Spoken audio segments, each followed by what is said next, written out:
That's done. Okay. So delivery, it's that you buy at the futures price, which was $7 around, and you receive 5,000 bushels. That's delivery. Or you can ask for cash settlement. What does that mean?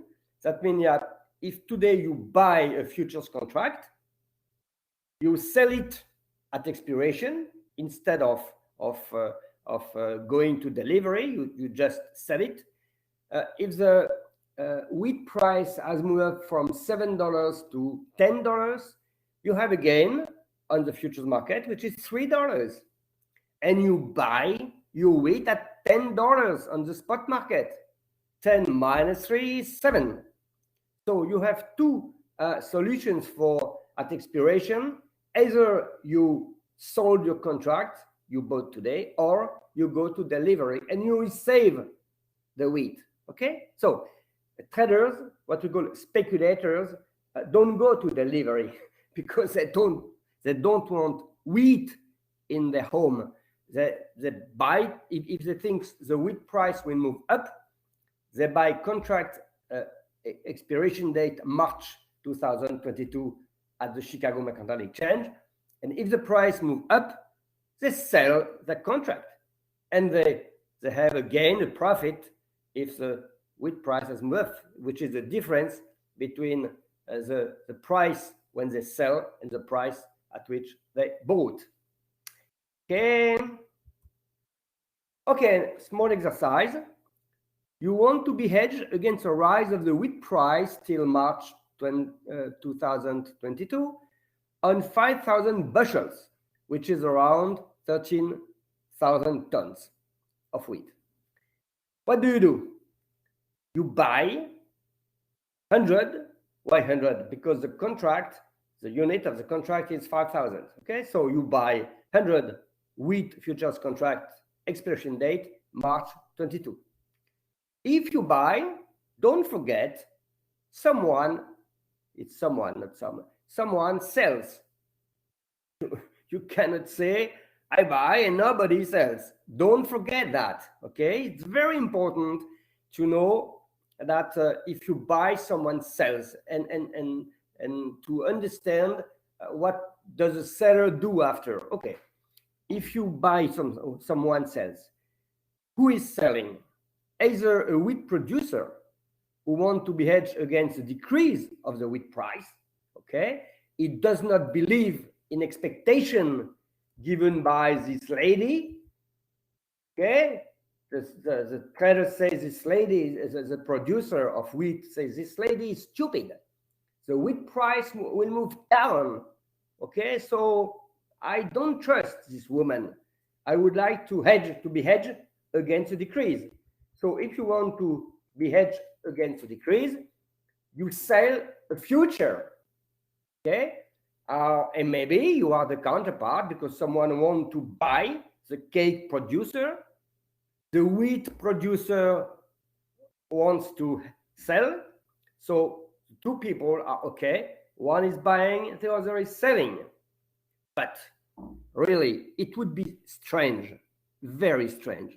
And the probability is not so different from zero, that at the moment, the cake producer at for you 7 p.m. point 15 minutes, a wheat producer would like to sell a future on the exact quantity, that is 100 contract, expiration date the same as you, March 2022. It would be strange, okay? We often say that for hedging, people are buying, others are selling because they have opposite needs, hedging needs. But in the reality of the markets, it does not happen. When you want to hedge by buying because you are a cake producer, you will not meet immediately for the same amount, the same expiration date, someone which has an opposite hedging need, for instance, a wheat producer. It's really, the probability is very low. So if you want to be hedged immediately, you have to discuss with what we call a trader. And maybe people call them speculation, because this guy does not produce wheat, he just sells a contract. Yes, if he sells a contract, it's because he believes that the wheat price will move down. Okay? So probably you will buy a contract on the futures market in Chicago, and the guy who will sell the contract is a trader. You can call him a speculator, but US financial people speak about trader, never speculator. It's a trader who expects a decrease and wants to make a short-term profit. It's difficult to imagine, as I told you, that hedging needs are symmetric at the same time for the same amount. So, what is the economic role of speculators, of traders? Bring liquidity? Because if you want to hedge, you will find immediately someone who accepts to keep the opposite exposure, and traders allow hedging. Imagine you are a cake producer. You were looking at this horrible girl, okay, who says, oh, the price will go up. Horrible because she says that, not horrible for other reason, just because she says that. Okay, you say, okay, I will buy a future in Chicago. I look at the prices. March is traded $7.25. I will buy. But if you wait that a wheat producer sells a future contract, the same 100 contracts, expiration date March, at the same time, no, you will not find. If there is no trader on the market, you will wait. You cannot be hedged. And maybe when you will find a wheat producer, the wheat price would have moved up to $9, to $10. You have not been hedged at a good time. Okay? It's the reason why traders are very important on the market. And now we go to more detailed things about the use of futures market. And if you want to create a futures market on paper, maybe you can learn about that. On a futures market, if you buy a contract like a hedger, either you go to delivery, okay, you will receive the wheat and you will pay. That's what was written by the Chicago Mercantile Exchange. The wheat contract can be delivered, okay, deliverable, or you square, you end your exposure, you sell the contract you bought, or you buy back if you sold the contract, okay? So if you buy a futures contract, expiration date March, today, we are on September 16, if the price move up tomorrow, tomorrow, Friday, it's open, you can sell it. You can sell your March contract just one day after you bought it. Okay? But you can keep it till expiration. Normally, traders square the exposure in some minutes, in some days, or sometimes in some weeks, okay? But they don't hold a long time the exposure, okay? So in United States on the futures market, we make a distinction between three kinds of speculators. What we call the scalper. A scalper is a trader who buys and sells in some minutes.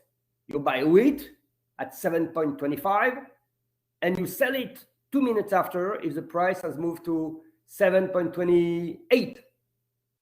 You have a very small loss, gain, profit, but you do that every time in the day, okay? That's what we call a scalper. Then you have what we call the day trader. Day trader. Let me just. I can. Okay. Okay. First category of trader at scalpers. Then you have day traders. That's trader who buy and sell inside the day. You buy the morning at 10 o'clock, you sell it before the session ends. And then, more than one day, they are called long-term trader. Long-term trader. That's a trader who buys wheat and will sell its contract maybe in 2 days, in 3 days. It's called a long-term trader, okay? And if you want to trade on this market, you have to explain to the market that you are a scalper, a day trader, or a long-term trader. Okay. To be sure that you are able to square, to close your exposure, it's something we never saw together. So it's something new. Maybe some know about that and some of you don't know.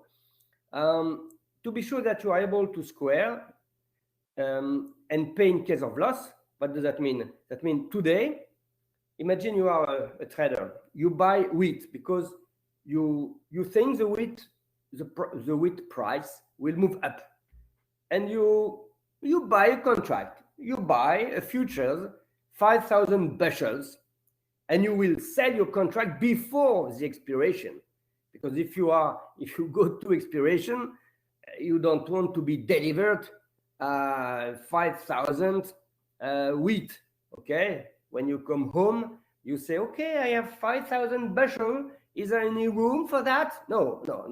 You buy a futures contract and you will sell it after, before expiration. And so, but you can make a loss because today it's traded at 7.25.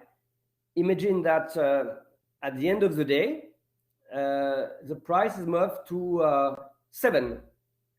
You have a loss of 25 cents. And to be sure that you have money enough to pay the loss, okay, because we don't want any credit risk on futures market, an institution named the clearing house will ask you to pay an initial margin before buying the contract equal to the maximal change of the price over a 1-day horizon. Okay, so they make some statistics. I don't explain. Only if you ask me, please explain how it's computed, I will explain. But you can also send me a message after the session and I will, okay? For instance, we consider that the maximal daily change for wheat price over 1 day is 10%, okay? If it's 10%, so it's 70 cents, because I remember that the price of wheat is something like 700, I don't know more, 10 cents, okay? So 10% is around 70 cents, times 500 bushels, because it's the price per bushel, okay? And you have what we call the initial margin. So you are obliged to pay. If you want to speculate on the wheat price, you have not to buy wheat. You don't buy wheat, okay, and store it. A commodity trading company can do that, but a financial guy cannot do that. He will not buy physically wheat. He will buy a future. And if he buys a future, the clearinghouse will ask him, okay, I would like to be sure that if the price goes down tomorrow by 10%, you have money enough to pay me. So you have to pay an initial margin, which is normally between 5 and 10%, depends on the volatility of the commodity, which are around 10%, between 5 and 10%. Okay, so it's what we call the leverage effect, because with only 10%, you can buy the quantity of wheat. And then, second thing, at the end of each day, The clearinghouse computes a weighted average price. I don't go into the data how it's computed, just it's weighted by the volume, okay? Because on the markets, an average of prices has no sense, because if maybe you have bought and sold and sell and you have sold, sorry, maybe I don't know 5 million bushels at $7, and another trade has been made on 5,000 bushels only at $8. The average price is not 7.5, because the volume traded at $7 is much higher. So you weight by the quantity, and you obtain a weighted average price, which is called settlement price. Settlement price. And the clearinghouse of the market compute the settlement price and say to each trader, we look at a trader who lose money.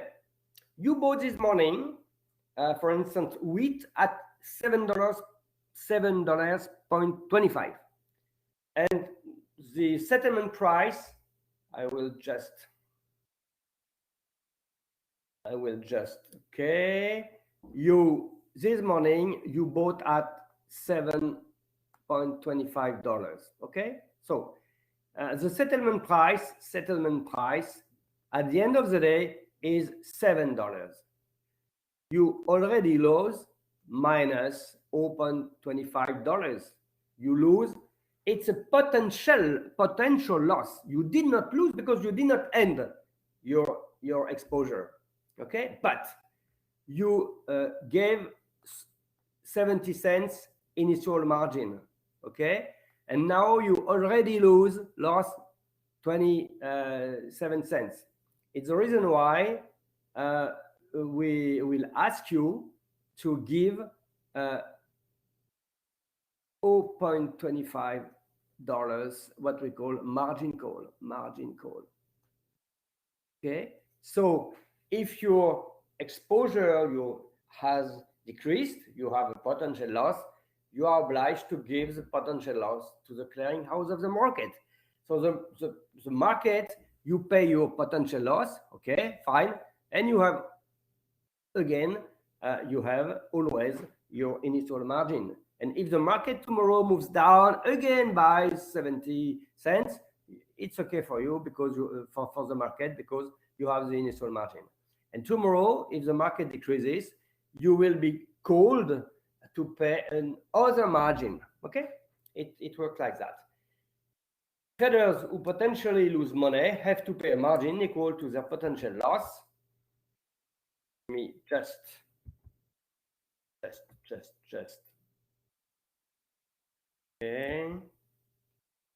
Okay. Sorry, some different mechanism.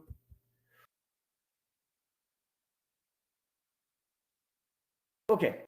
At the end of the day, the clearinghouse computes a weighted average called settlement price. Traders who potentially lose money have to pay a margin equal to their potential loss, what we call margin call. So the credit risk is very low on the futures markets. I don't know, but a lot of movies have been created on futures market, like The Big Short. I don't know if you can see somewhere this movie, Big. Whoa. Sorry, Big Short. Okay, that's a movie on the futures market, which is very interesting. You have another movie. The name is Sugar. It's a story of a speculator on the sugar market. Okay, and we explain exactly what he did. He paid an initial margin. His exposure went down, moved down. He was obliged to pay new margin, etc., etc. So if you want to be to have a very empirical view of futures markets, either you go to Chicago or you look at the movie. Okay. I look at my message now because maybe you sent me already message. No, no message. Why? Any questions before we go on? No question. Okay, if there is no question, we okay. Maybe I will wish. Okay. Okay. So what is interesting? Okay, no. That's not yet interesting. We'll do something else. Okay. First, to be sure, please speak. Don't send a message. Do you hear me? Because I don't hear you, and nobody speaks. Nobody sends a message. Do you hear me? Nobody answers. No. Okay, so I go to my Yes, we message. still can hear you. Ah, thank you very much. Okay. Okay, so I will make some. Okay, imagine, imagine.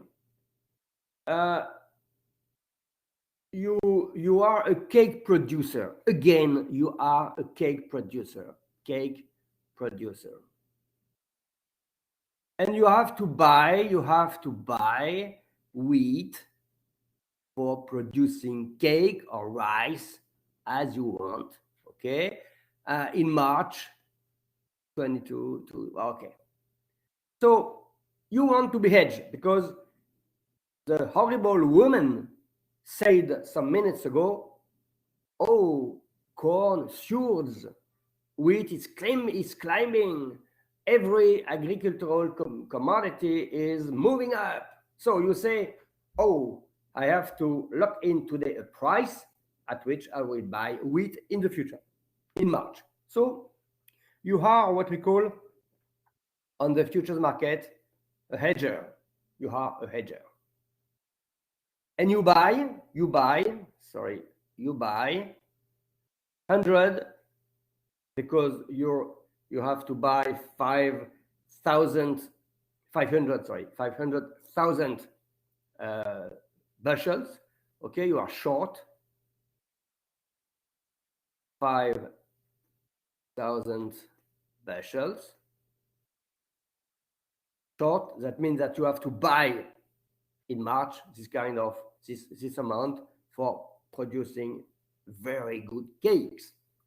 So as one contract is 5,000 bushel, you buy 100 at, do you remember, it was $7.25. Okay, 725 cents. Okay, you don't pay anything now. Okay, you don't pay the wheat. It just, I buy a futures. If you buy that, the clearinghouse will tell you, hey ho, hedger, you have to pay me an initial margin. Because if tomorrow the price moves down by 10%, you will lose money because you bought today, it's buying here, it's selling here, you bought contract. If the price moves down, you will sell it at a lower price. Please give me 70 cents per bushel. That's what we call initial margin. Okay, so you just pay around 10% of what you are buying in the future. But don't forget, if you buy, it's because someone sold. Who is a seller? Either a hedger or, more probably, a trader. Number one. Trader number one is a trader who expects that the wheat price will move down. He sells a contract here. Sorry, it does not work. So here you sell the trader sell 100 contract, 100 at 7.25, normal, same price, okay? And the clearinghouse says, hey guy, you are a trader. You sell today 100 contracts.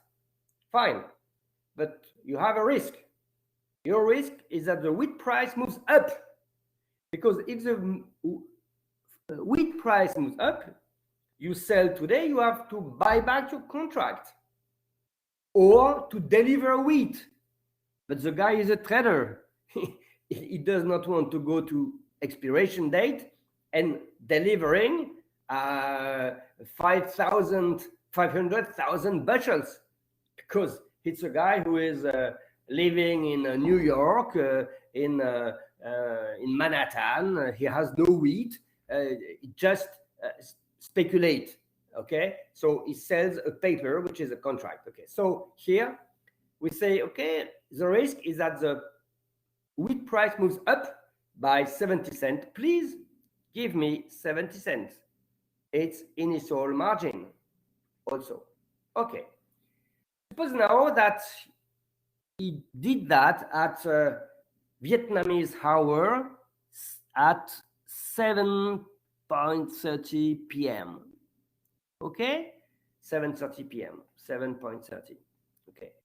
At 7.45, a new information arrives.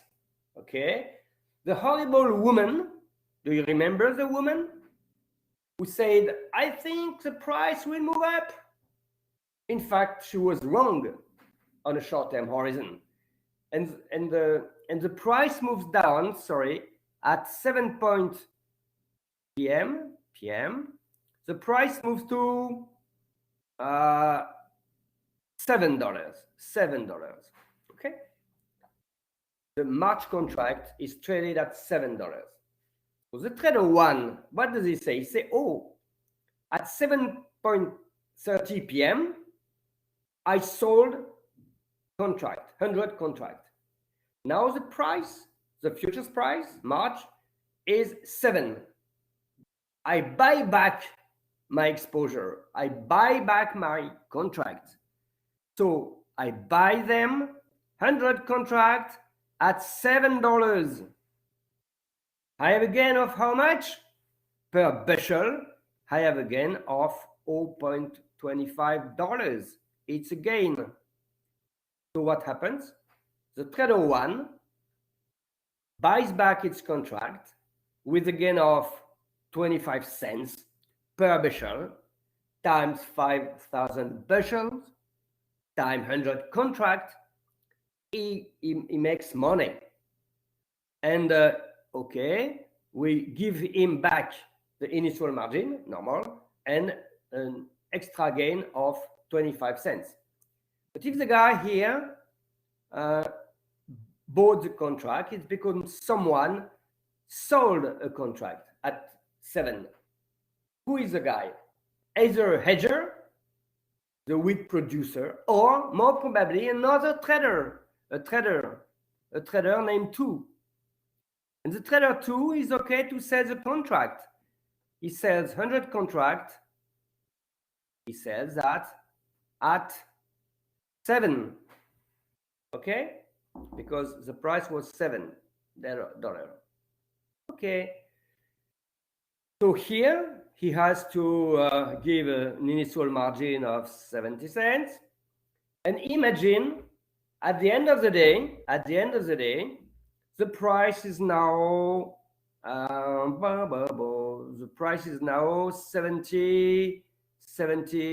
25 again at 6 p.m. in Chicago. Okay. What does happen? The clearinghouse arrives and says, okay, I have a hedger here. This morning he bought 100 contracts buying wheat at $7.25. Now the price is again 7.25. Okay, he has no gain, no loss, nothing for him. The trader one who bought this morning bought back its contract, who sold this morning, bought back its contract. So now I have no. And the trader 2 is sold at $7. He at 7. And if now he buys back, okay, he is obliged to buy at 7.25. He has a potential loss of 0.25 cents. I make a margin call, okay, of 20. So at the end of the day, this guy is obliged to put here in his deposit account at the clearing house 25 cents per bushel times 5,000 bushels times 100 contracts as a margin call. Now, as you understand, every day the first contract moves. First, it's 100 contracts have been sold between the hedger and the trader. Then 100 contracts here have been, okay, between the trader 1 and the trader 2. So if I stop here, the volume of contracts is 200, because you have a trading between hedger and trader 1, which is 100, and between trader 1 and trader 2, which is 100. Now the number of contracts which are living, which are in life, is what we call open interest. That's the name. That's a strange name, but it's the name. And open interest is 100, because you have here 100 contract long, 100 contract short. Okay, so that's the inventory, if you prefer. Okay, that's the outstanding amount of contracts which are not dead. Okay, and you have 100 contracts, and you had 200 volume. If I stop here, the open interest is half the volume. That means that on average, a contract has a length of life which is 0.5 days. Okay, so if you want to see if a market is very speculative, you make the ratio between volume and interest rate, and immediately, or interest rate, or open interest, immediately you know if the market is speculative or not. It's exactly what did, the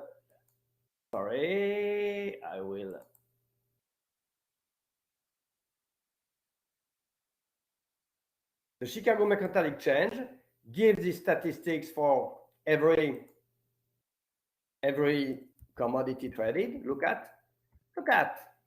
I did that on the crude oil futures, not wheat, crude oil, because it's very interesting, because it's a very speculative market. Look at products on the left side, crude oil futures. Okay?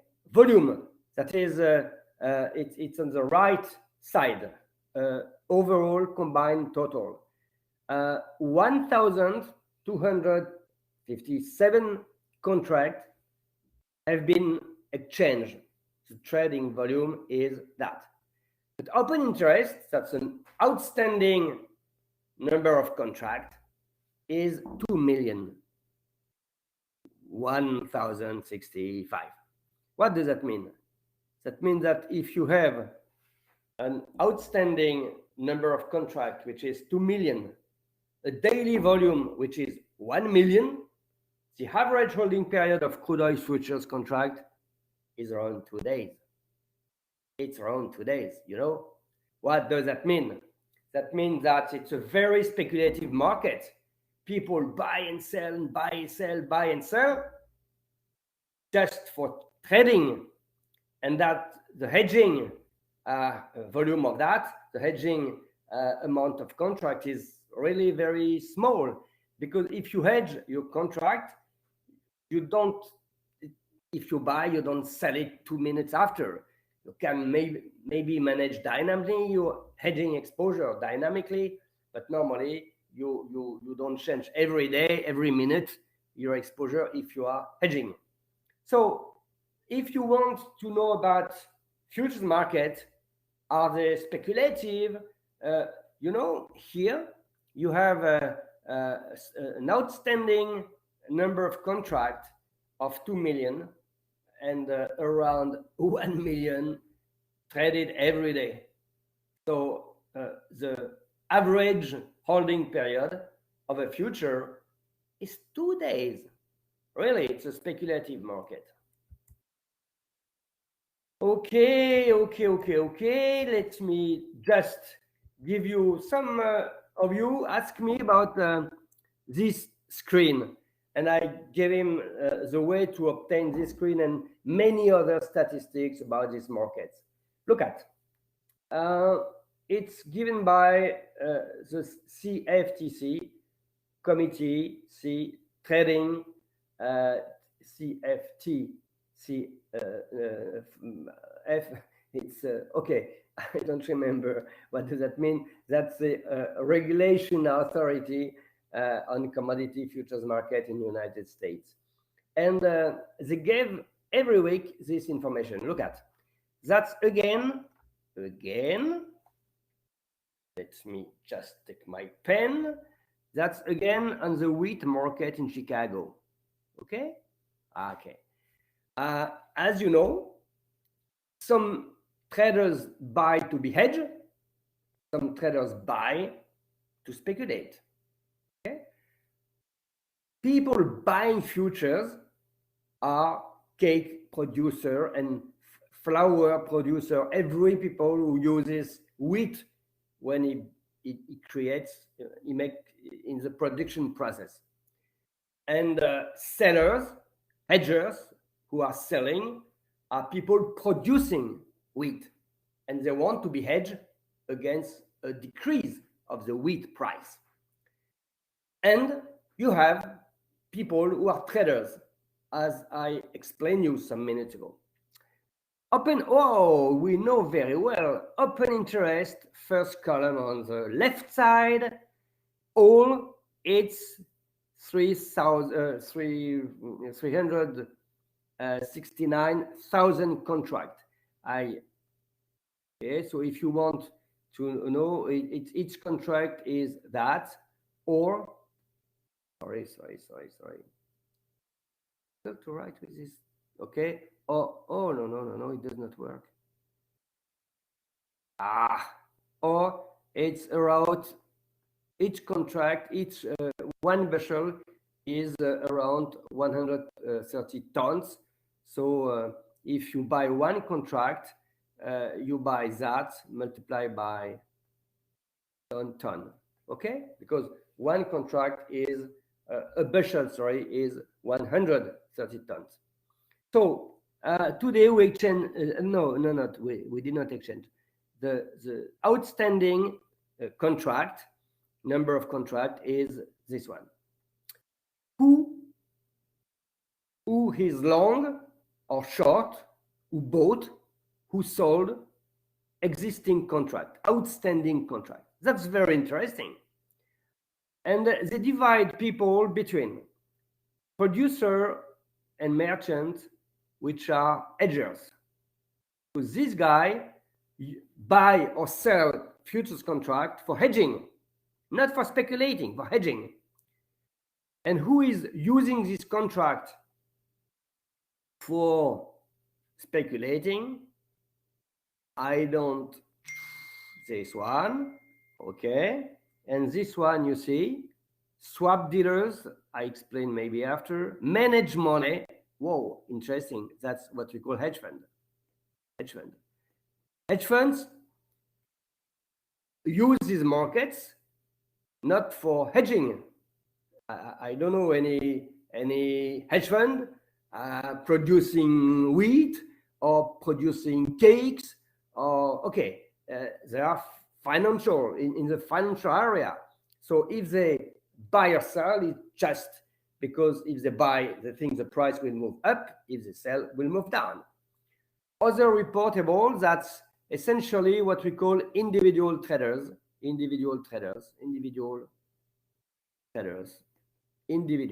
Okay. We say a lot that in New York a lot of old taxi drivers, car drivers are now individual speculators. After their professional life, they are registered as an individual trader. And non-reportable is we don't know exactly. They cannot be either swap dealers, either manage money, either individual traders. That's okay.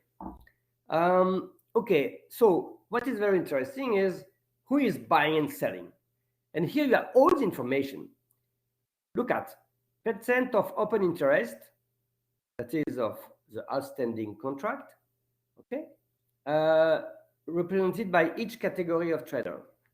Look at people who bought futures, wheat futures, are essentially the food industry, because for producing food, you need to buy wheat. How much? 9%. 9% of traders buying futures on wheat are hedging. They buy for hedging. Swap dealers, financial guys, 27. Hedge fund manage money, 21% around. Other reportable individual speculators, around 9%. So you have around 9% who use futures market for hedging, and 91 who use market for trading, for making money if the price moves up or down. It's very important because they bring liquidity in the market, but we have to understand, okay, that it's quite normal that on these markets you have only 10% around of people being long for hedging, and 91% being long because they think the price will move up. Okay, so another thing which is interesting is to compare hedgers, producer, merchant, long and short, people who buy futures, people who sell futures. And as you saw, people selling futures are more numerous than people buying futures. That is that people here are wheat producer, essentially. That's farmers, in fact, farmers. If they want to hedge against a decrease of the wheat price, okay? So if you don't have these people here, swap, manage money, individual speculator, if they disappear, because we say speculation is a bad activity, is not ethic, it's very bad speculation. Okay, you cannot find an equilibrium because only 9%, you have 9% people who want to buy, you have 32 people willing to sell for hedging reasons, so you don't have any equilibrium. And what is very interesting is that speculators, financial guys, buy here to offset the disequilibrium here. Okay, so as I wrote to some of you who sent me message after, you have on the Chicago Mercantile, on the CFTC, you have a lot of information. That's just one screen here, but you have a lot of information. That's very interesting to know who is buying, who is selling for hedging, who is buying for trading, who is selling for trading, and to look at the difference between hedgers and traders. On some markets, the ratio is higher for hedging. I know the butter futures price, the butter, because I have been working with a firm as a consultancy activity who had a risk on butter. The butter. What is butter? Butter is something you use, butter, okay? And you have a butter futures price, okay? And the firm, the company, called me for helping it to hedge its risk on butter. And I saw that on butter, you have essentially hedgers because you don't have any speculation on the butter price. Okay, so not yet, not yet. Okay, maybe in some months or years, people will speculate on butter. But today we speculate a lot on wheat, on corn, on soybean, sure on oil, on metals, silver, copper, etc., gold. Okay, but not yet on butter. And I hope that in coming months, months or years, we will speculate and hedge on paper, Vietnamese paper. Okay, I know it's not okay to say that Vietnamese or Cambodian paper. Cambodian paper. You can create the two markets, okay? So the quality seems not to be the same. So exactly as for cereals, you have to introduce futures depending on the quality. So you can introduce 2 or 3 different futures contract depending on the quality of what you buy and you sell. Because some people buy paper for okay, medium quality, and other with high quality, and you have probably 2 futures contract to introduce. Okay, so don't hesitate to go on the CFTC. Okay, on Google you type CFTC COT. COT is commitment of traders. Okay, and if you have that, you have all the statistics about that.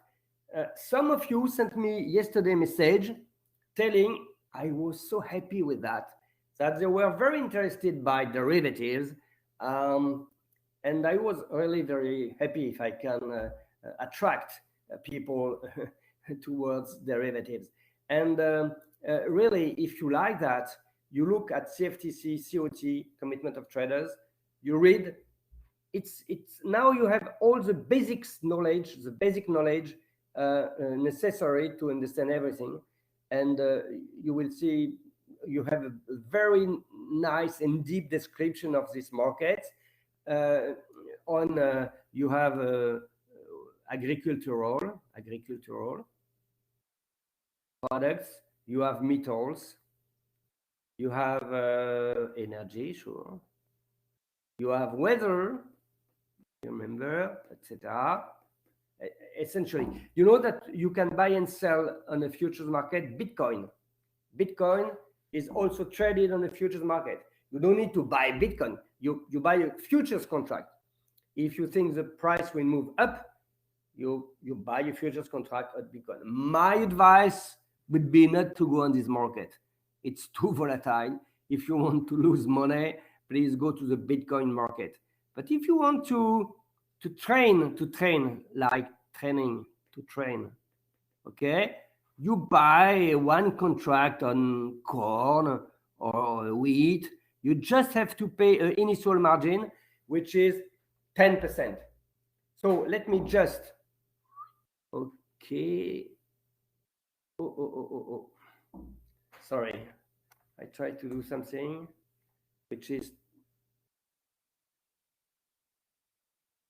what happens?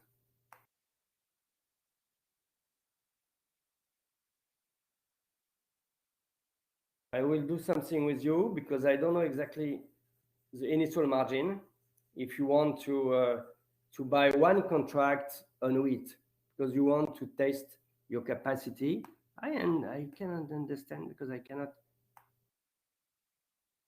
Okay, so if you buy a futures contract because you think that the commodity will moving up, you have to pay around for wheat Initial margin is the maximal change in one day, around 10% of $7. It's 7.25, $7. It's okay. Times 5,000 bushels. Okay. So 10% is that multiplied by 7. It's that. Okay, maybe it's a lot. 10% of 5,000 bushel. Each bushel is traded at $7. Okay, maybe you are maybe 100, and you divide it by 100. It's just $35. If you are 50, you divided that by 50, and you will find $70 initial margin for each of you. So you gather and you say, okay, we will try to understand how it works. We buy a futures contract in Chicago, but be careful. You have the initial margin, but if tomorrow, okay, you buy a March contract, so you have till March to be right, and that the wheat price moves up. And don't forget, if the price moves up tomorrow, you can sell your contract and take your profit. You are not obliged to wait till March. Okay, yes, if the price moves down tomorrow to $6.75, you have to pay a margin call of 20 cents times 5,000 bushel. Okay, okay, divided by the number of students having both. Okay, so be careful, but it's very interesting to test that. I don't know if you can. In France, it's difficult because banks are not familiar with futures market. So if you go to your bank and you say, I would like to buy a futures on Chicago, the banker will say, oh, this guy is fool, please call the police. But if you, in France, and I suppose in Vietnam too, we have what we call broker. A broker is an intermediary, and if you go to your broker and you tell, I would like to open an account and to buy one futures contract in Chicago, maybe it's possible. Okay, so you will tell me when you come to France with your own plane and you buy your car when you arrive in France. It's a Tesla car, very, very nice car. It's because you earned a lot of money on the Chicago Mercantile Exchange, speculating on wheat or on what you want, okay? Not only wheat. You can, yesterday I saw you a pork. Do you remember? You can speculate on pork, on ham, on, I don't know, or pork belly, of what you want, if you have some idea, okay? Okay. So, okay. Next page now. Sorry, okay. Okay, oh, we arrived to options, already options. So before going to options, tell me if you learned something about futures, what is missing, what do you want to know before. There is a lot of things to learn, but my objective is to give you the keys for understanding everything. I cannot explain in one or two sessions all the futures markets, but I can give you the keys, and I hope I gave you the keys. You can by yourself read other things, okay? Or send me email if you need some more information. Okay, I look at my message, and don't forget, as every day, if I disappear, it's not because I disappear. It's because I have a small technical problem. So I must close the system, open it again. So it takes 3 minutes, but I will try to do that correctly. Okay, I would like to, I have one message. That's a good news. They don't speculate for better market because better price is not volatility too much. Normally, that's a good explanation. We don't speculate. The number of traders is very low if the underlying asset is not volatile. You are perfectly right. About the better, it's not the case because the better is very volatile.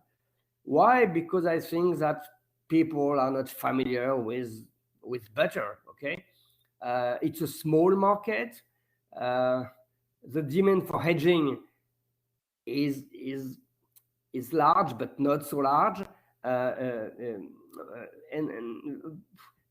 largely smaller than wheat, rice, eggs, and everything. So maybe in 10 years, when the butter futures market will be large, we will see more speculation. Today there is a small speculation. If I have time during the break, I will find the screen describing the level of hedgers and traders on the butter market in Chicago, and you will see that probably the number of traders is small compared to the level of hedgers. If you like butter, you can also buy a futures contract on butter or sell if you think the price of the butter will go down. Okay, so your answer was good from a general point of view. According to the butter is very volatile. So because the milk is a very volatile commodity, the milk, and as you know, we make butter with milk. So we trade milk also. If you want to speculate about the milk price, you can do that. Okay, good question. I wait for other question. Okay, thanks. Okay, okay. That's very nice from you. Polite. Do you have any other question? I like questions. If you don't send me questions, it's because you don't like me. I'm sure of that. Because you don't want to send me questions about my lesson. Or because I believe it was not clear.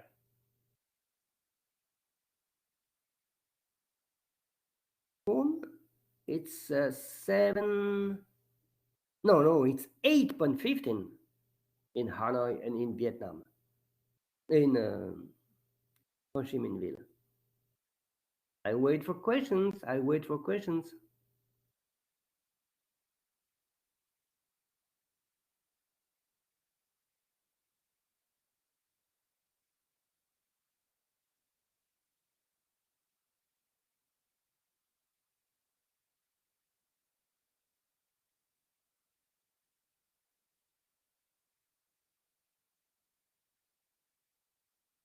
So nobody wants to ask questions. So it's the reason why I will. Okay, maybe. Oh, I will try something because I share my screen. I will try to go to the Chicago Mercantile Exchange seat and see if I can. Okay, let me just. Okay, I do something. Okay, CME, Chicago. CME Group. No. CFTC COT. It's exactly. Do you see my screen? Just to tell me yes or no. Do you see my screen? Nobody want to say? Do you see my screen? Which CFTC COT? Yes, I can see your screen, Prof. Okay, thank you. Okay, CFTC COT, commitment of traders. I put that. Okay, and I say, okay, commitment of traders. You go down. Okay, here, this future only, agricultural, petroleum, natural gas, natural, electricity, metals, long format, you go. And here you have for every, okay, we begin by wheat, Black Sea wheat, it's another futures contract on wheat. Wheat HRW, it's another contract on wheat. It's exactly like for paper, because in 2 years we will say, oh, students from CFVG introduced the paper futures markets with 3 different qualities. What is it that? Wheat, again, wheat. Wow. Corn. Corn is a little less speculative. Producer merchant, which are long, which are we want to buy corn, are 28%. It's not bad. It's not 9%. Oats, rice. Oh, rice is not so speculative. 67% of people buying futures who are long. Okay, that's long here. Let me just take my pen. Okay, my pen here.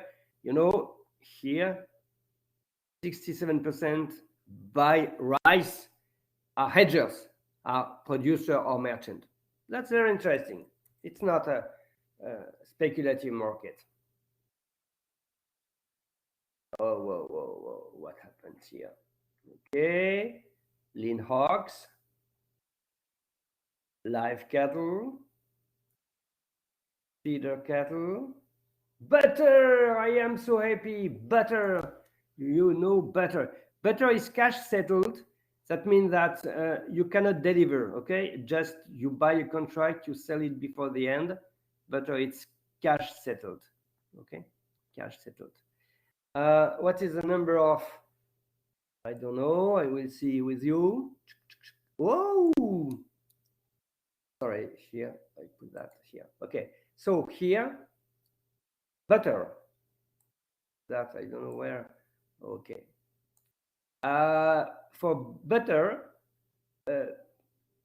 traders using butter futures are essentially, as I told you, producer and merchant. Okay. Producer, merchant. For people who buy futures, they are, where is it? Here. Percent of open interest represented by each category of trader. And here, producer are 78. It's not a speculative market. Okay, it's not a speculative market. Maybe we could look on what? On oil, for instance. Okay, different contract. I would like to look at the crude oil contract. Crude oil. Fuel. No. Heating oil. Ethanol. You can speculate on ethanol, but as you see, ethanol is not a speculative contract. You have 96 people using ethanol futures who are merchant or producer. Chicago ethanol. Crude diff, that's again, crude oil. It's not, I prefer the crude oil. Crude diff. Crude oil, light, sweet, it's not this one, but okay. Yes. Okay. WTI, it's financial crude oil. That's okay. If you look for people using the market, only how much, you can look by yourself. People buying futures are 11%. Okay, so and you have a lot of individual traders who are buying futures. Okay, so you can do that by yourself if you are interested. I think you can find a lot of information here. Okay, do you remember? Okay, introduction, classification, methodology between traders, the Commodity Futures Trading Commission, publish a commitment of traders report to help the public to understand market dynamics. Specifically, the commitment of traders reports provide a breakdown of each Tuesday open interest for futures and options. Open interest, you know what is it? It's the outstanding number of contract, different from the volume. Okay, so it's every week. It's on Tuesday. Okay.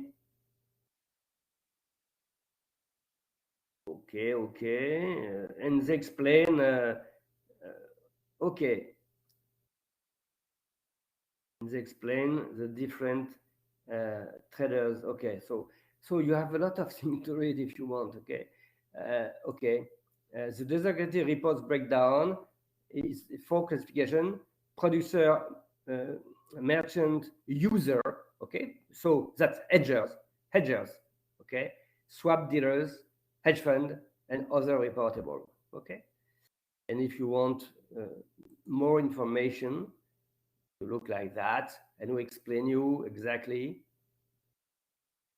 Okay, and here you have exactly the decomposition of trader classification. Okay, so I think you can a producer here, merchant, is an entity that predominantly engages in the production, processing, packing, and handling of a physical commodity and uses the futures market to manage or hedge risk associated with these activities.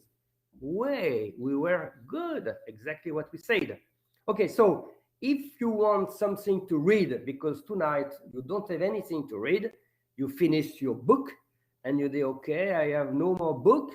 What do I do this evening? Because I have no more book. You read that. That's very interesting. And you will find, because you will understand, because I think you have the keys. Let me just write keys. You have the keys for understanding futures, swaps, cash, and soon options.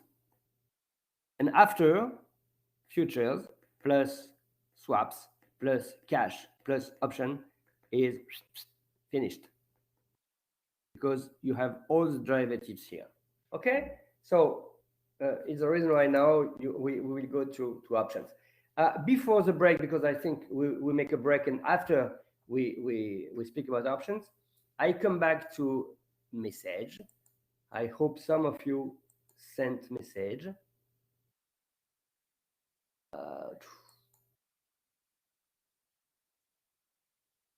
I don't know where it is. Okay.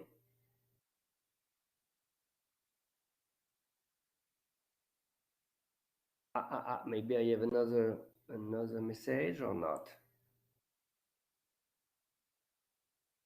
Yes, what does yes mean? I don't know. It was to another. Okay. Have you an idea for asking a question before the break? It's not good to say before the break, because as you want to get a break, you say no question, immediately the break. Maybe I should ask, do you have any message, or we speak now about options? We say, oh no, yes, we have message. Who is sending a message? Nobody. Okay, so nobody. So it's roughly 8:30 at home in Hanoi or Ho Chi Minh Ville. So we make a break and we meet at something like 15. Oh no, it's my time here. As 8 o'clock p.m. 40 minutes. 8 o'clock 40.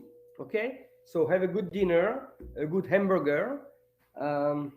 Maybe you will eat wheat. Okay, cereals for vegetarian people. and we meet in 20 minutes at 8 o'clock, 40 minutes Vietnamese time. You can send a message during the break. Okay, I am here.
Hello again for the last part of the session.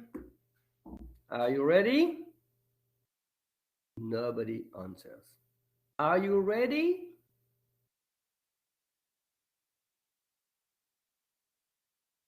I don't know if you are ready. Oh, yes, you seem to be ready. Fine. Okay, we speak now. It's the end of the session. It's not the last day because, as you know, we meet last time in October. I see on my agenda. I think we meet on October 13 for the last time. So that's so sad. Last time in October.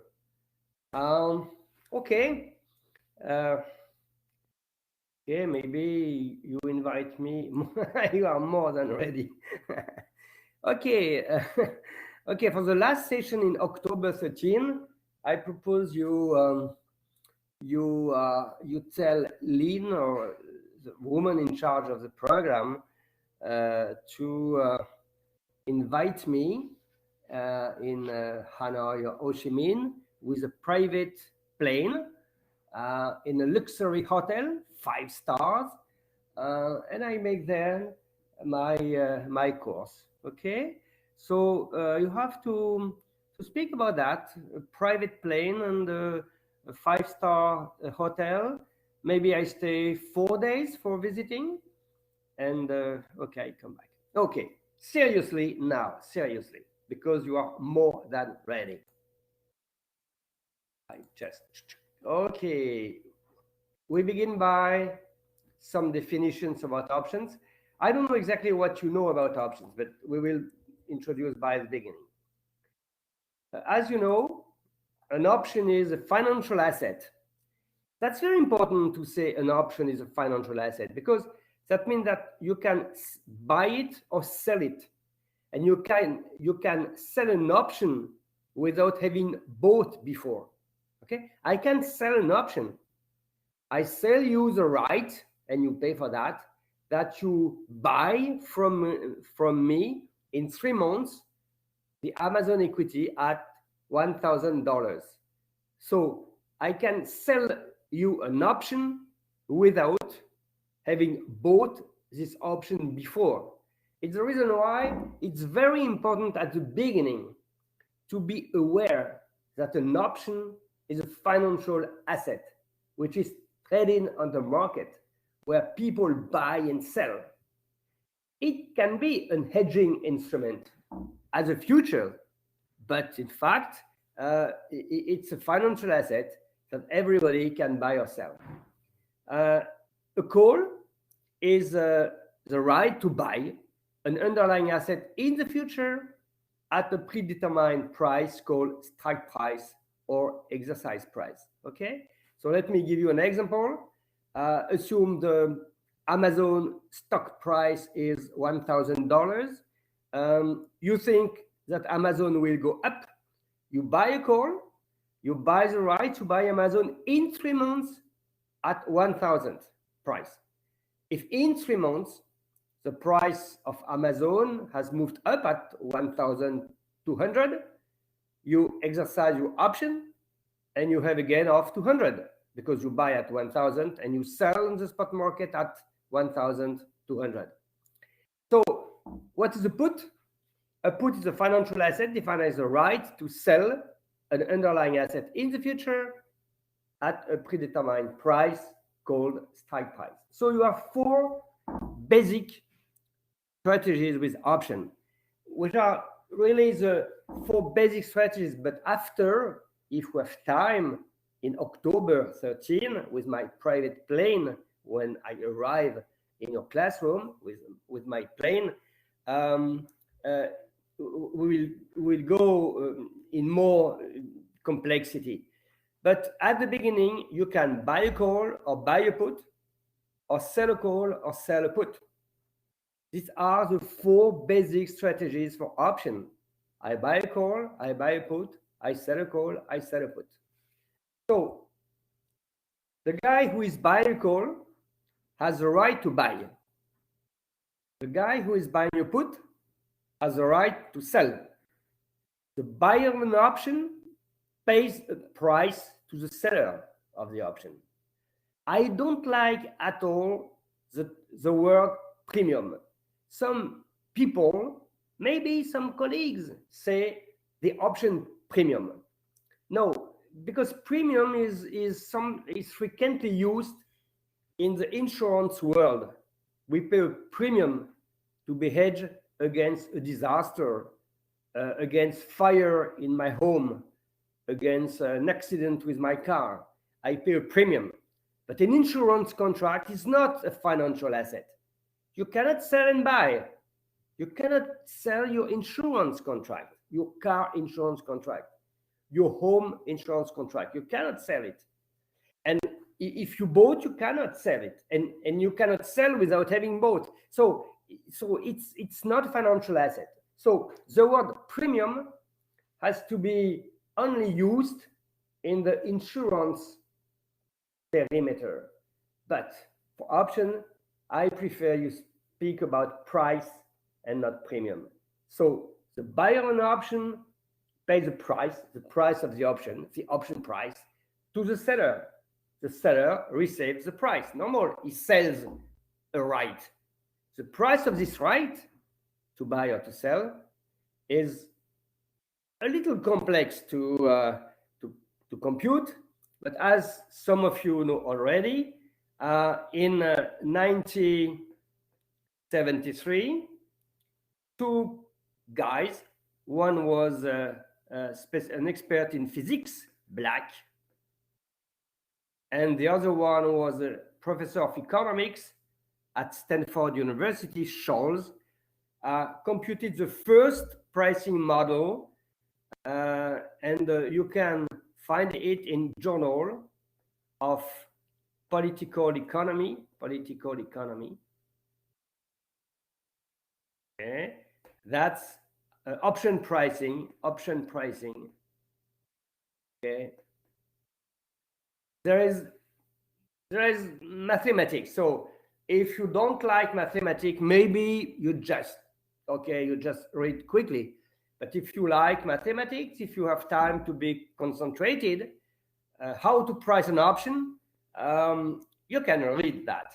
But I will explain what is the principle of pricing. Okay, I will not go in the mathematic details because it takes too time, and it's better if I have a blackboard and I am here, because with my pen, which does not work, it's difficult. But in October, when I come with my private plane, and okay, in October, it's a plane. I don't know, it's a plane.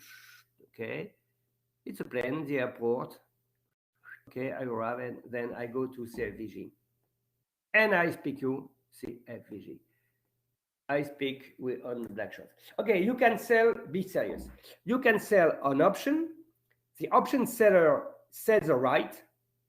Okay, if you sell the right that someone buys from you, that is, you sell a call, you are obliged, if necessary, to sell.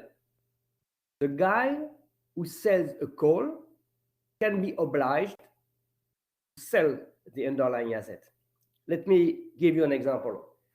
If one of you buys a call from me on Amazon equity, high price 1,000, 3 months expiration. In 3 months, the Amazon equity has moved up to 1,200. The guy who bought the call will ring and say, "Oh, guy, I have the right to buy from you Amazon at 1,000. Look at the price, 1,200. I am obliged to sell you Amazon at 1,000. If I am not hedged, I have to buy it on the spot market at 1,200 and to sell you at 1,000. So if I sell a call, I can be obliged to sell at the strike price. So the seller of a call can be obliged to sell. If the spot price of Amazon in 3 months is lower than 1,000, you will not exercise the option. You will not buy Amazon at 1,000 if the price is lower. So, and nothing happens. I just keep the price of the option because you paid to me at the beginning. I keep the price. And the guy who is selling a put, you sell a put, you sell to someone the right that the guy sells, so you can be obliged to buy. The seller of a put can be obliged to buy. Okay, so you have to train, to make some training, buy a call, buy a put, selling a call, selling a put, because after we will mix everything. I buy a call, I sell a put together. What happens? I buy a call and I buy a put. I buy a put and I sell a call. What happens? Okay, so if you mix the 4 basic strategies already, you can get very interesting things. Okay. Oh, I don't know how to. Yes. And now, for beginning, a small exercise. Amazon equity is traded forward. You know, I can right now forward because you know what is the forward price. Is a spot price for an equity plus cost of financing minus dividend reinvested. If there is no dividend, the forward price is just spot price plus interest rate. For simplicity, here we assume a flat forward curve. What does that mean? That means that spot equals forward, that is no dividend, interest rate is 0. That is a basic assumption to focus on options and not on futures forward, okay? So you buy a call 3 months, strike 1,000, and you pay for that $50. That's the price, okay? I think that's a good price. That's the price on the market, okay, today. At expiration, Amazon is traded lower than 1,000. What is your result? First question. At expiration, Amazon is traded at 1,030. What is your result? At expiration, it's 100. And draw the profit and loss P&L at expiration with the spot price at expiration on the horizontal line. Okay? So you have, it's very easy. 3 minutes to send me a message with your solutions. Okay? I wait 3 minutes and I go immediately to my message. Look at the first answers. Competition between you.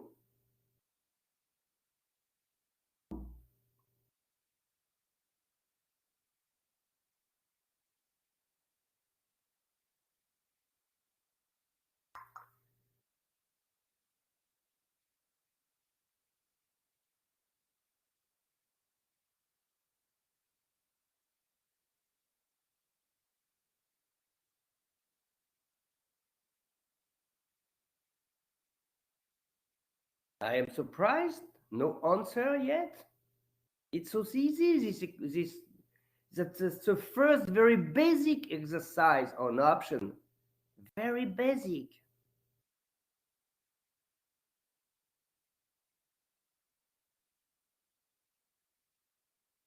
Okay, I give you again. Okay, that. But you are, because lean your the woman with which I work, who is working at the CFVG, uploaded my file this morning. So you have at expiration, Amazon is traded lower than 1,000. What happens? 130, 100, all the profit and loss.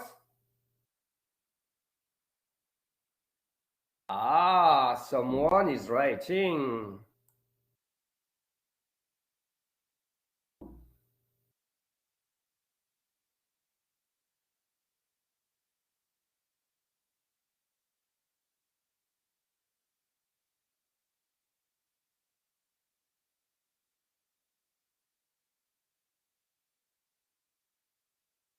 Yes, you tell me, for instance, you have a loss, I sure, But what is good is to give me someone is going to speak. Oh, I believe. I am so disappointed. So you have a loss, but you have to tell me how much you lose. That's very easy. That's the beginning of options. That's very easy. After we will see more complex things.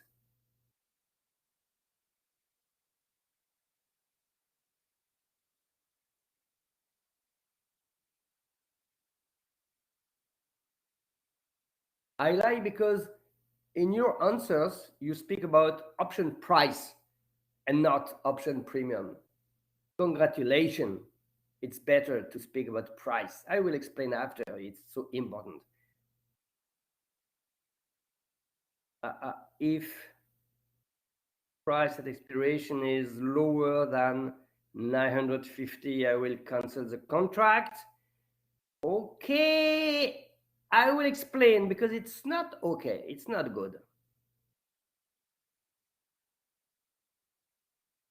But it's interesting.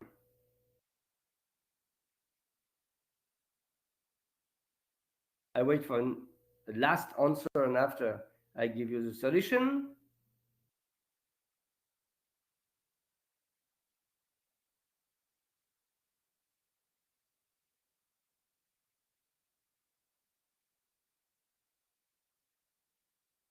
I give it the call option. I pay fee 50% and buy from the market with price under. I pay 50%.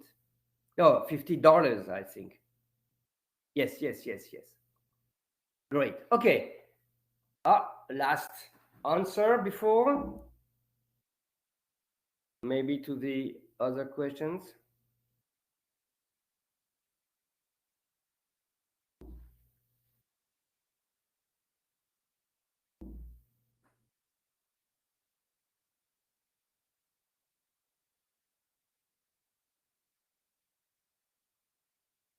I give up a call option. I lost fee. Okay, let me. I don't like. I have net profit for the question 3. Okay. Okay.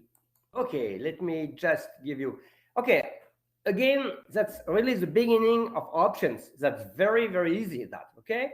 So we will see for people who say it's too easy. It's too easy. We want more complex things. Okay, but at the beginning, I begin by that. After you will see that we go in more complex things. Okay, let me just at expiration, Amazon is lower than 1,000. You have the right to buy at 1,000. You will not buy at 1,000 because the price is lower. So loss, which is you lose the price of the option minus $50. Okay, I was interested by an answer. Someone told me if the price is lower than 950, I don't exercise my option. No. It's if the spot price at expiration is lower than 1,000. Because if, for instance, the price is 980, you will not buy at 1,000. You will lose $50. Okay. So now it's traded the spot at 1,030. You have the right to buy at 1,000. You exercise your option. And you have again, you buy at 1,000. You sell on the spot at 1,030. 1,000 is equal to plus $30.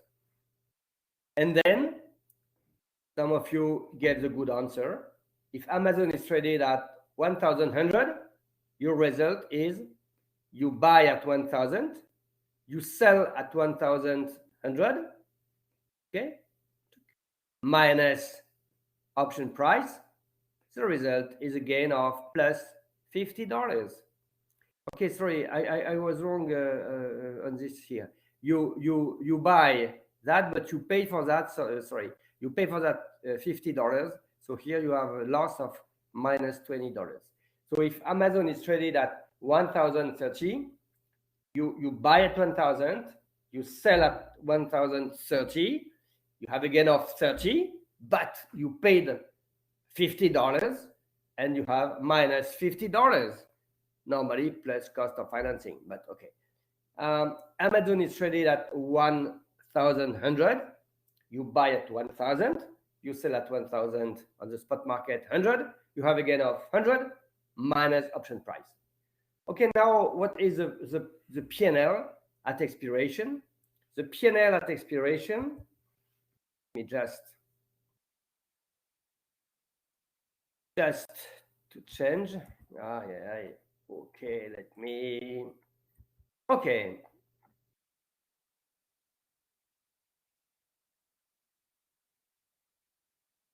Okay, here that's a P&L of buying a call at expiration. I say at expiration because it's very important. What we do now, first type of options, there are a lot of steps. The first steps is profit and loss at expiration. Okay, we assume you keep the option till expiration. Normally, we don't keep the option till expiration. If we buy, we can sell before. If we sell, we can buy back before. So I will explain after. So at expiration, that's really an assumption here. At expiration, if you buy an option, you buy the call, you put that Amazon at expiration 0, and here it's P&L, profit and loss. Profit here. Okay, so here you have 1,000. If the price at expiration is lower than 1,000, you have the right to buy Amazon at 1,000. Do you buy it? No, only if you are stupid. But if you are not stupid, you have a loss, which is what? Which is the option price. You lose minus $50. If now Amazon is traded at the end at a higher price, you buy at 1,000 and you sell at the spot price. Your P&L is equal to the spot price at time t, that is at expiration, minus K, which is what we call the exercise price or strike price, minus the option price, minus here $50. Okay, so spot minus K minus that is, you have something like we call a break even. If Amazon is traded at 1,050, your P&L will be 0. Okay, because you have that minus 1,000 equals 0, and then you have a positive slope with a slope of 1. Okay, like that. Very well. That's the P&L of someone who buy a call. Okay, if you buy a call at expiration, you have this profit and loss. So you hope that Amazon will go up in a larger way than $50, more than $50, more than 1,050 at expiration, spot price. Okay, that's buying a call. Now what? Maybe I will show you after. Okay, I have an option pricing model. Maybe I will use on October 13, probably.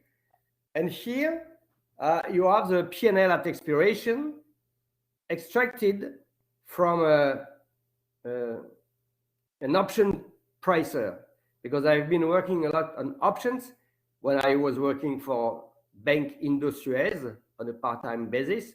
I have a lot been working on options, and we developed a software for option pricing and options trading. This software, I will use it during my lesson. And here, that's just the profit and loss at expiration. As you know, as you see here, you have at expiration in 90 days.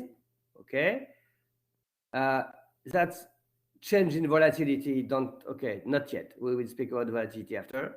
And your result is minus the option price. So the option price was not exactly $50. It was 49.37.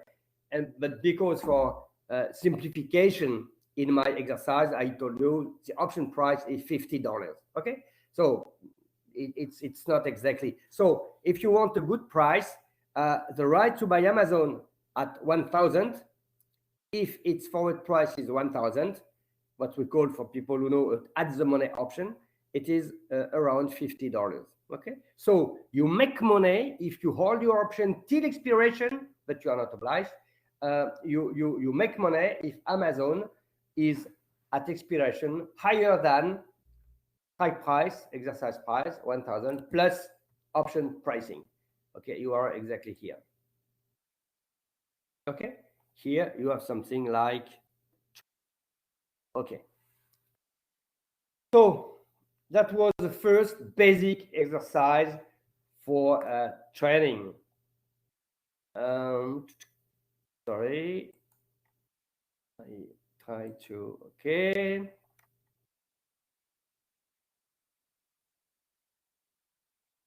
Now, by yourself, and you will send me, you draw the P&L of selling a call, the same call. You sell a call. Instead of buying it, you sell it. You buy a put, you sell a put. That's the second exercise. After you have a third one, you buy a call, you buy a put, both. Each option has a price of $50. What is your P&L at expiration? Okay, so I made a mix of two options, buying a call and buying a put. So before going to this third exercise, please tell me what happens. What is the P&L, selling a call, buying a put, selling a put? I give you 3 minutes.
I look at message.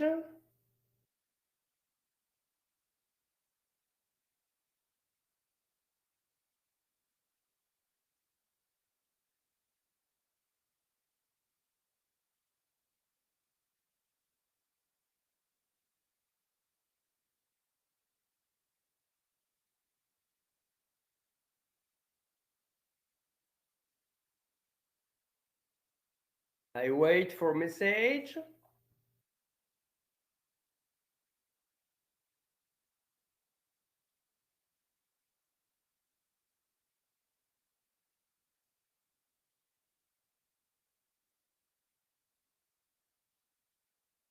Please do that on a sheet of paper, and you, or do you can send me a message with the P&L. I think it's difficult to make the P&L and send me by message, but try to do that.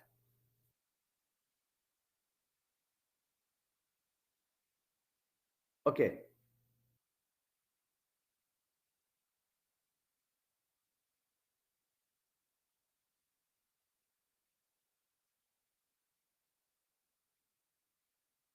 Okay.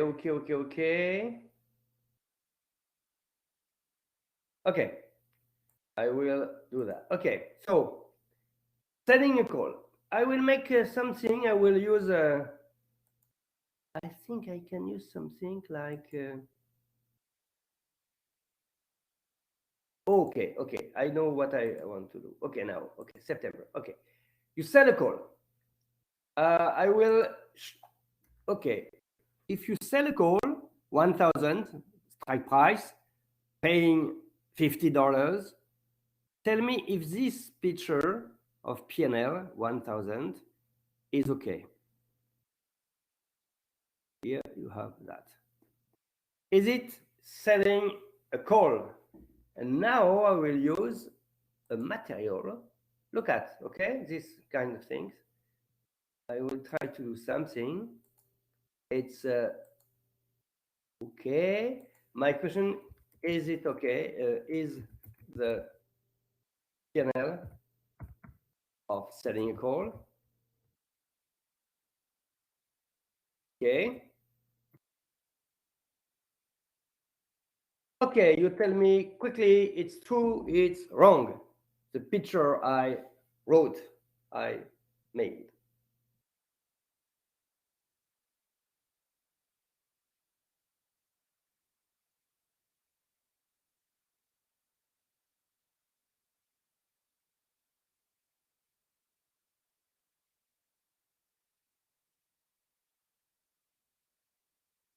Oh, most of you, 3 of you say it's wrong.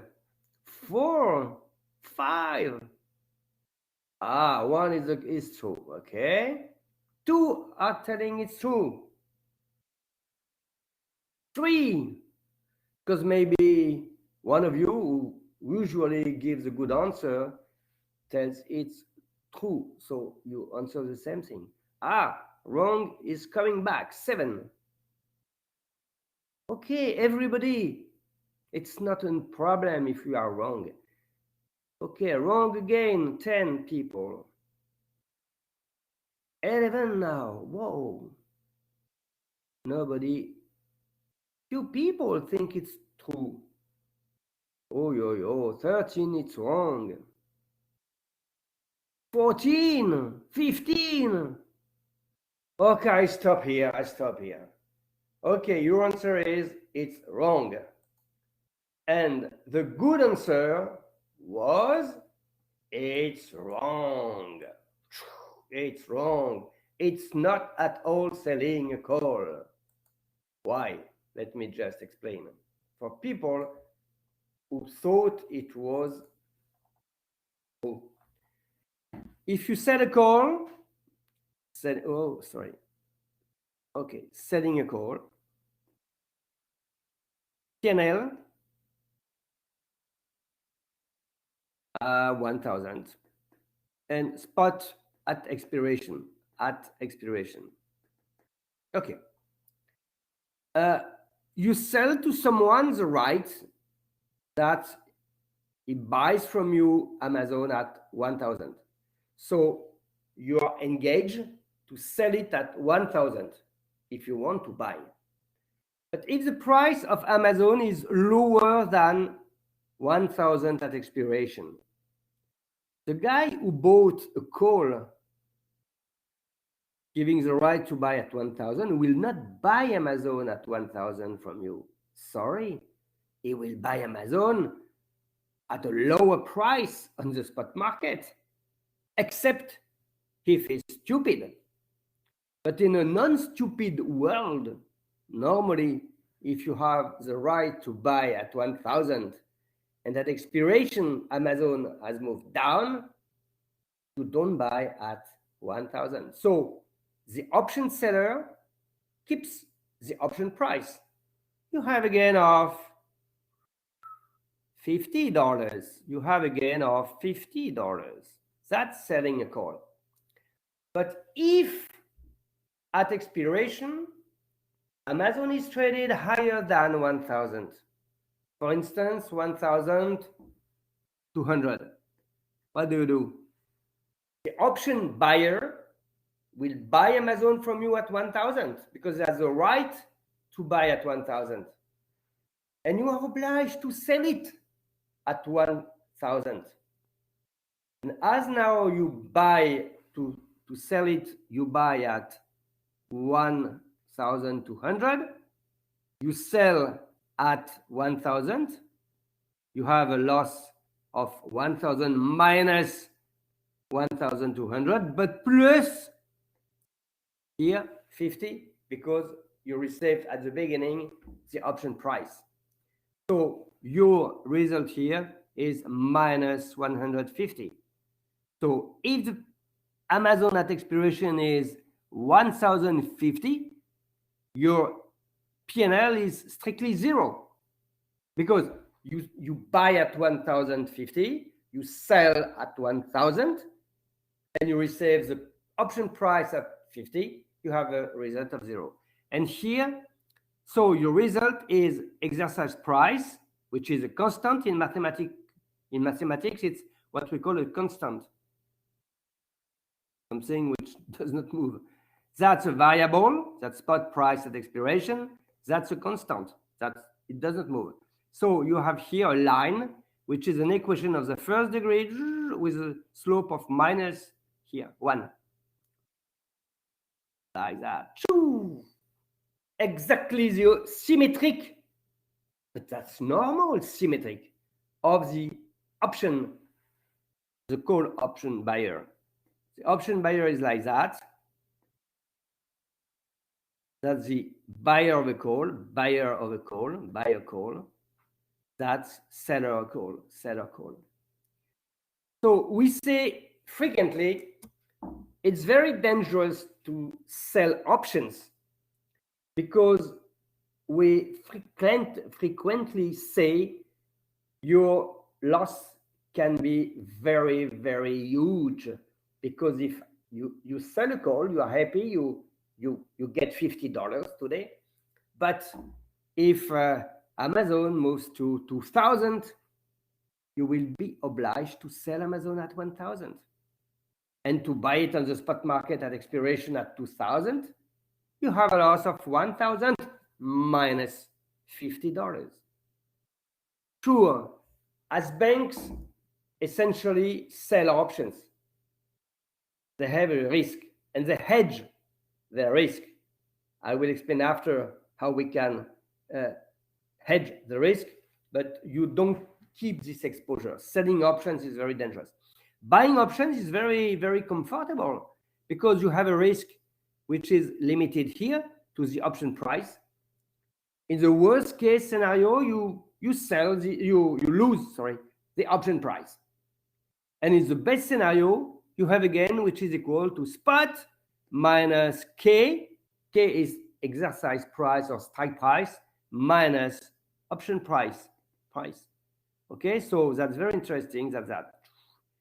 So if you think that the equity will move up, if you don't want to have any risk, you buy an option, you buy a call.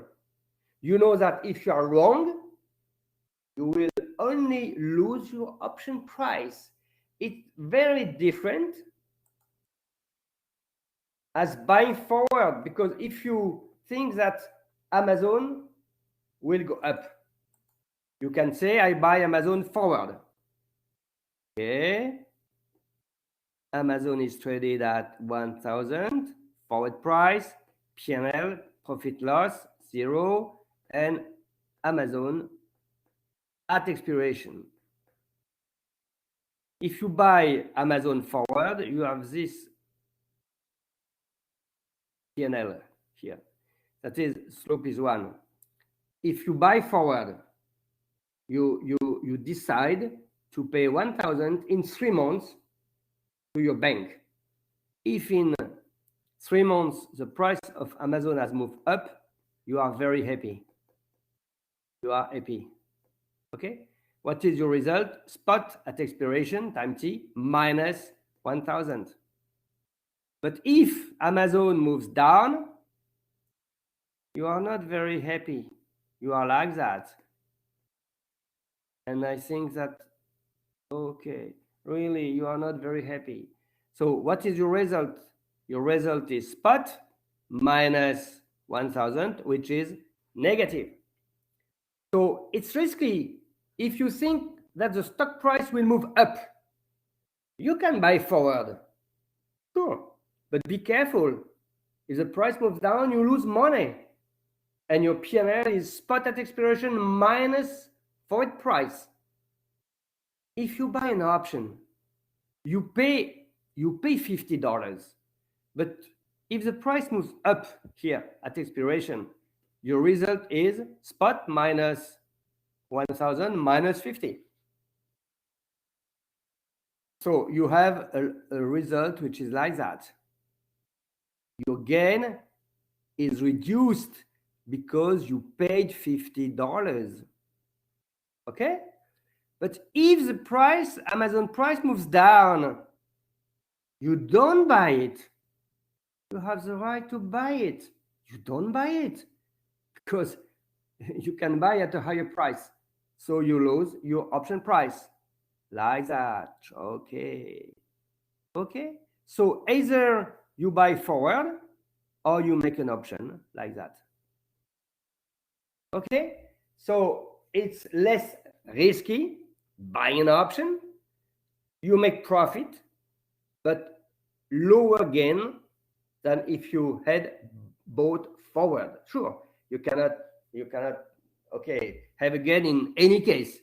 You are experts in finance and you know that there is no better solution in every case. And here you think to that higher return, higher risk. If you want higher return, you have a higher risk. With option, you have lower return if the spot price moves up if you buy a call, but you have a lower risk than buying forward. Okay? Okay, I look if there is some message, maybe some message. Nobody. Okay. Okay, you were good for the okay, you answered 41%, gave the good answer, 10% the wrong answer, and around 50% did not give any answer. Okay, so the majority said I don't answer. What happens here? Let me just go to okay, some maximum profit is option price for the seller, unlimited loss. Yes. I would like to tell something about unlimited loss because we frequently say unlimited loss. Be careful. If you sell a call, don't remember, you remember, I will show you the picture. Okay. Something you have to be careful because okay, if you set a call on Amazon, you are like that. Okay, so if the price moves down, the buyer of the call will not exercise its option and you will keep your $50. And here you have a loss. Okay, sure. When you write a lot of books, a lot of colleagues say, be careful, if you sell option, you have an unlimited loss. I say no. Why? You tell me yes, but professor, if Amazon moves to 2 million euro, you have a huge loss because someone will buy from you Amazon at $1,000 and you will be obliged to buy on the spot at $2 million dollars. So you have a loss of $2 million minus 1,000 minus $50. That's really a huge loss. You cannot pay more my private plane for coming to Vietnam. yes, that's okay. But I say no. Why? Because an option is a financial asset, and you can sell and buy back. So if you sell a call, and that you see that the price begins to move up, what can you do? To buy back your call. You buy back a call. And if you buy back a call, you buy back, that is, you do that, okay? You offset the loss you have here by again if you buy a call. So I agree, it's an unlimited loss, but the assumption is the option seller, the seller of the call, observes that the price of Amazon moves up.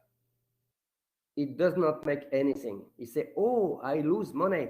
Look at, if the price here is at 2,000, here you have a loss of minus $950. And you say, okay, I lose money, but I don't square my exposure. I keep my exposure. And now Amazon moves up again to 3,000. You have a much larger loss. And you say, oh, I don't buy back my call. That's really very strange. So we can say that you have an unlimited loss if the option seller is stupid. Okay? If he's stupid, if he does not buy back its option, I agree with you, you have an unlimited risk. But it's the reason why, really, I don't like books in which we say you have an unlimited loss when you sell an option.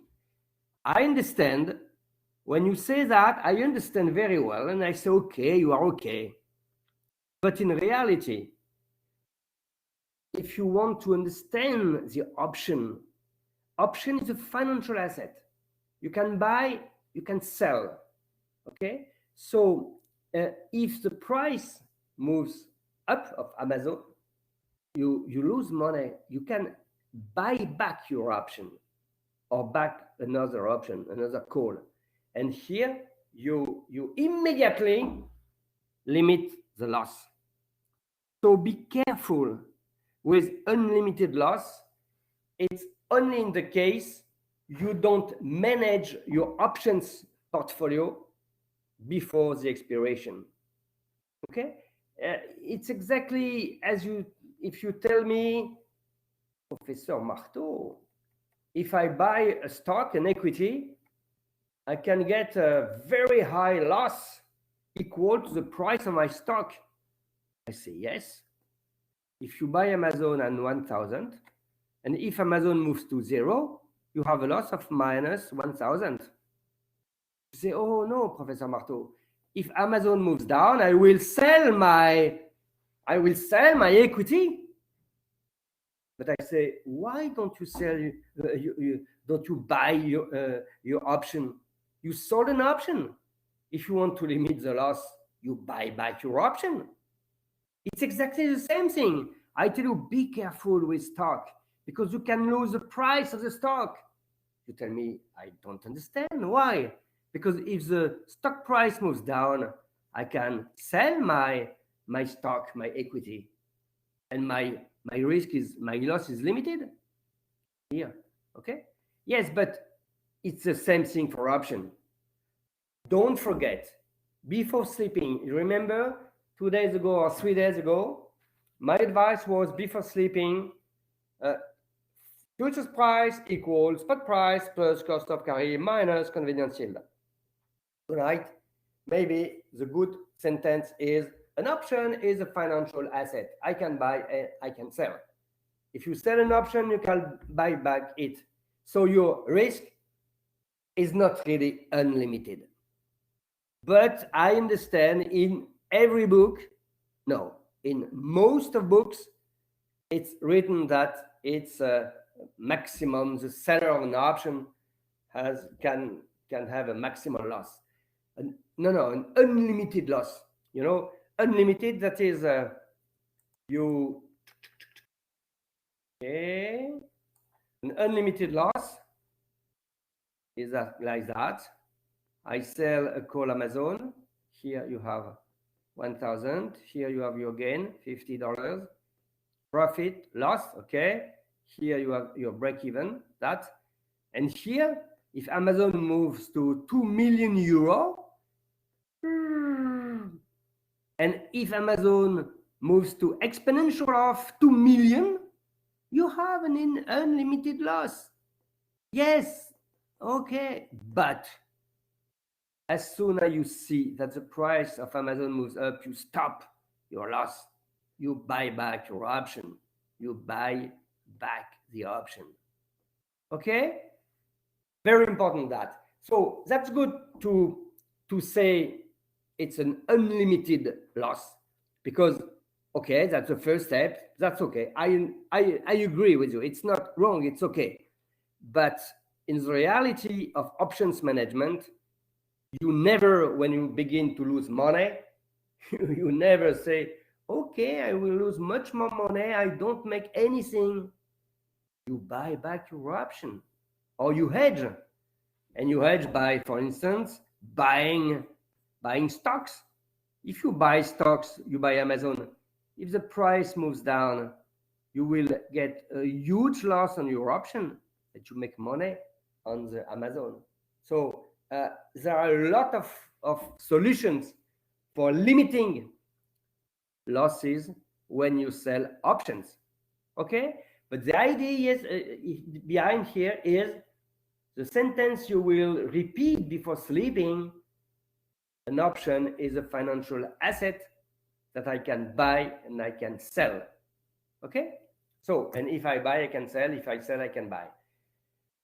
Okay. So, selling a call, that was a good answer for every people. Buying a put, you tell me quickly if it's buying a put. Oh, sorry. Oh, what happens? I buy the right to sell Amazon because I think Amazon will go down. I buy the right to sell it at 1,000. Okay? If you think a market will move down, you buy the right to sell it at the present price. So Amazon is traded at 1,000. I don't want to sell it at a lower price. I buy the right to sell it at 1,000. I pay for that $50. Okay? And I am sure I will sell at minimum at 1,000. Is buying a put this kind of thing? Here I put $50 minus $50. You have the right to sell Amazon at 1,000. Is it true or is it wrong? Okay, again. Okay, sorry.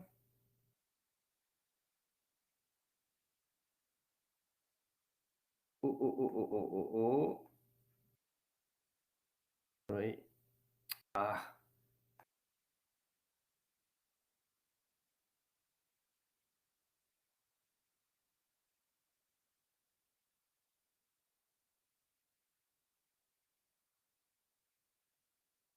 Okay, it's now it's I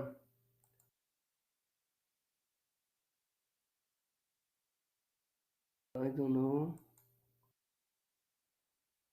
Okay, my question is it okay? It's buying a put, right? Oh no, okay. No. Okay, do you remember? Picture was this one. Is it buying a put? Oh, strange. Is it buying a put? Is it buying a put? At expiration. At expiration. It's wrong. 2, 2, 1.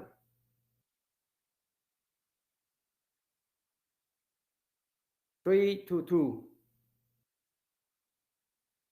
Is it buying a put? Yes, 3 against 3. 4, True is coming back. 5. Like on the markets, what we call mimetic behavior. One is telling it's true with everybody, it's true. 7. Oh, true is coming back a lot. Wrong is coming back also. 4. There is no big difference. Oh, wrong. There is not a big difference. So I wait for more answers.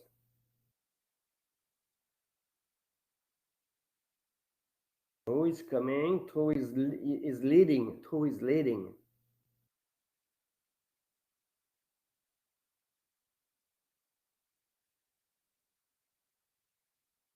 Okay, I wait for 2 others answers. 9. Oh, 9 is leading. 2 is leading, sorry. 9 people against 5. It's 24% against 14. Okay, the last answer, please. 6. 6 wrong. 9. Oh, 7 wrong. Whoa, good. Like a competition. Okay, there is a big debate. Only one answer. The answer was it was good or true. Why? You buy a put. That is, you buy the right to sell at 1,000. If at expiration, Amazon price, spot price, is higher than 1,000. If you bought a put today, have you any interest to sell it at 1,000? You can sell it on the spot market at more than 1,000. So you don't exercise, you lose the option price. But if you bought a put, it's because you thought the price of Amazon will go down. Why? Because you buy the right to sell it at 1,000. If the price moves down, you buy back on the market at a lower price and you sell at 1,000. In this case, what is your result? You sell at 1,000, which is the strike price, minus the spot price, minus 50 because you paid 50. So here you have a break even at 9 here, 950. That is the price of Amazon is 950. You buy it on the spot market at 950. You sell it at 1,000 because you have the right to sell at 1,000.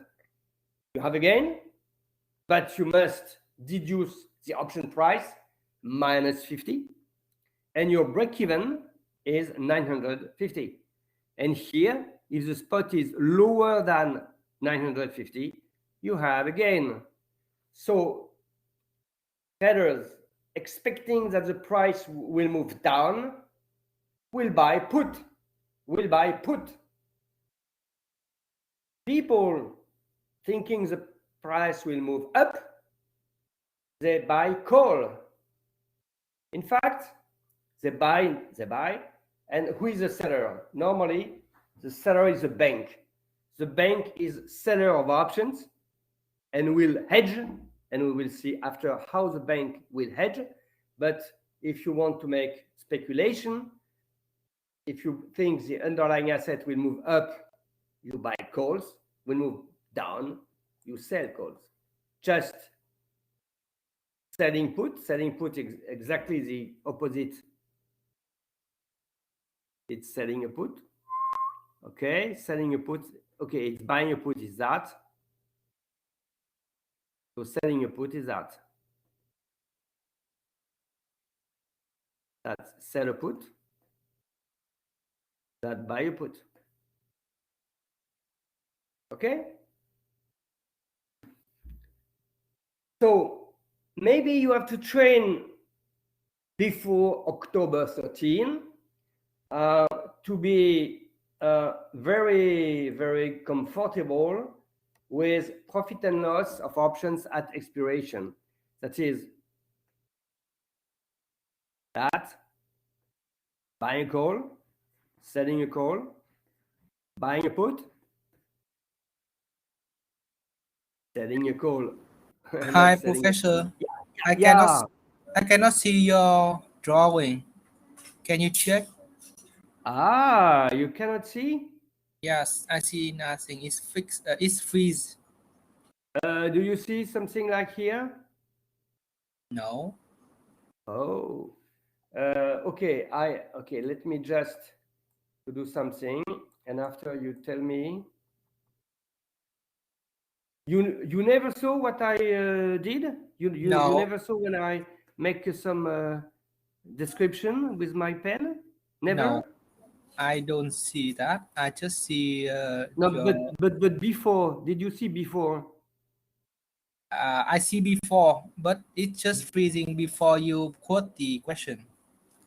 Okay. Here, do you see something? I am doing something. Do you see something? No. Ah, and the other students don't see anything?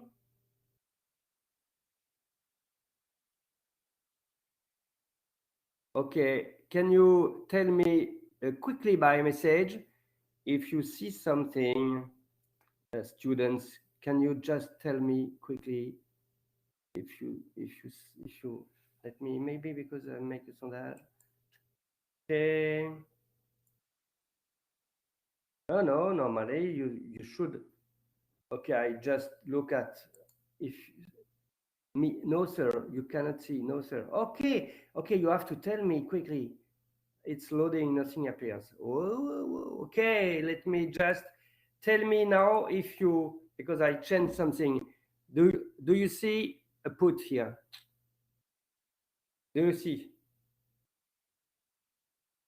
The person who was speaking, could you tell me if you see? No. I'm still see nothing. It's still freeze. Can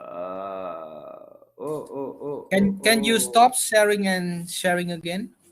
Yes, sure. I will do that. Yeah. I will do Thank that. you. I will do that.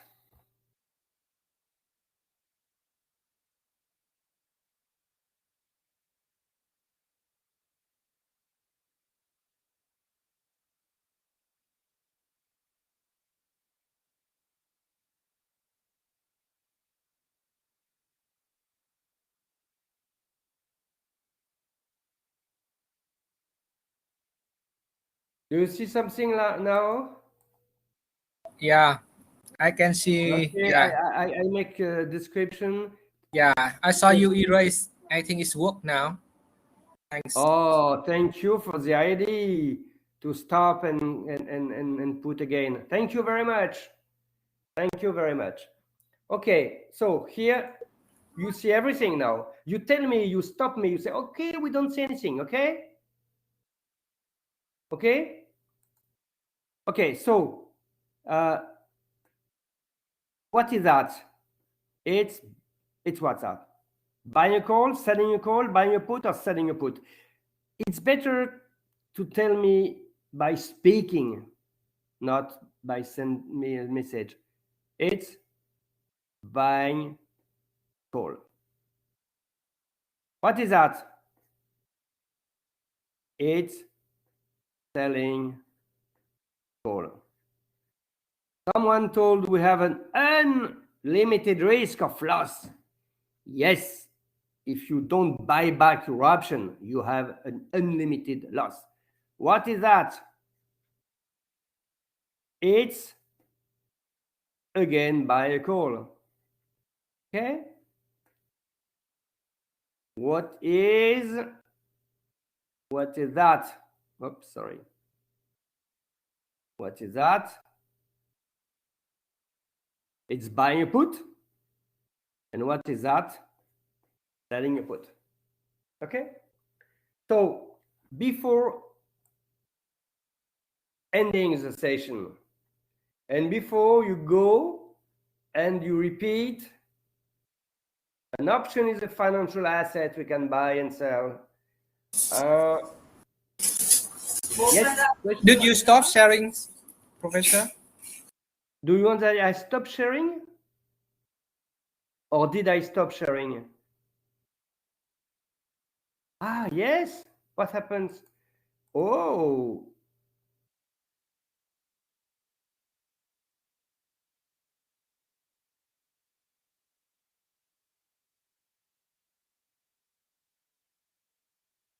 Okay. Okay, I don't. Okay. Maybe we do the last exercise 3, and after we stop, and you can go for leisure activities. Exercise 3. You buy a call, Amazon, strike price 1,000. You buy a put, Amazon, strike price 1,000. Each option has a price of $50. I think we can go quickly to the last question. Draw the P&L at expiration. I will do that for you now. First step, P&L. Amazon, spot at expiration. That is in 3 months. Strike price K is 1,000. Today the forward price is 1,000. Here profit, here loss, here 0. Do you see what I am describing? Can you just tell me? Yes, Professor. Yes?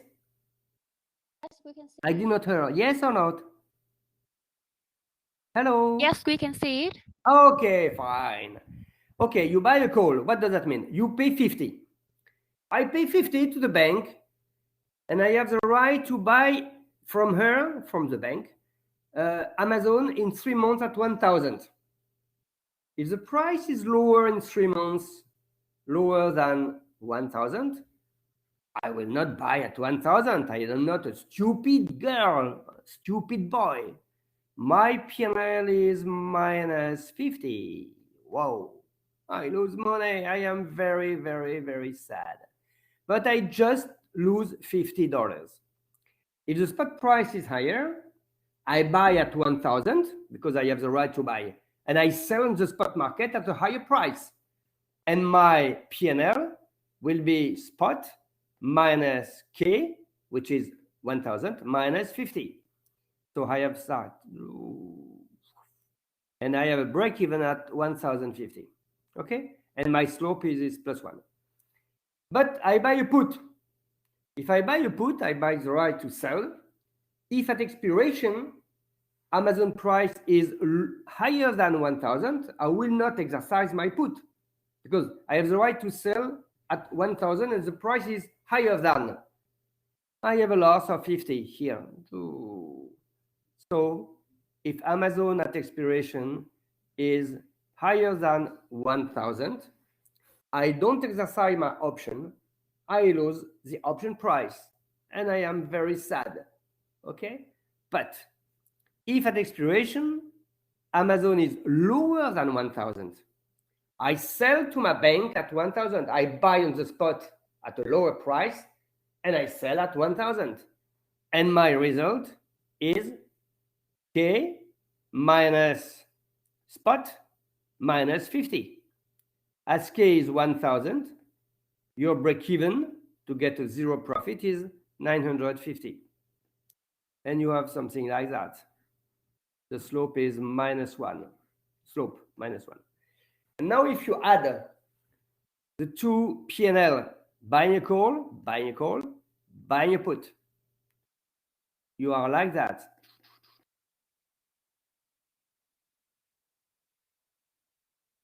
Why? Because here, if the price move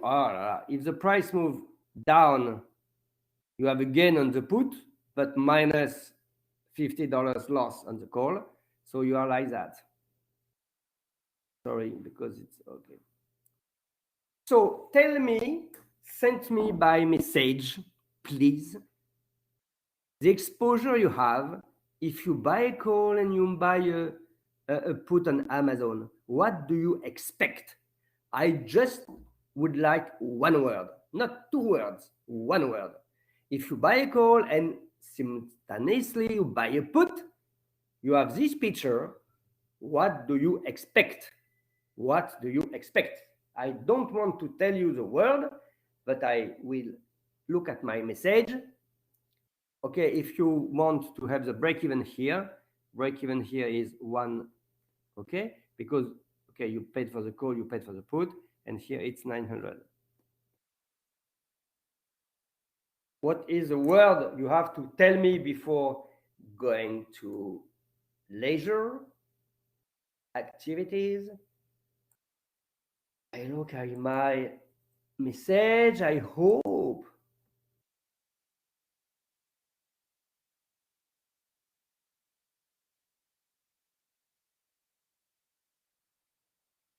Please tell me before the session ends.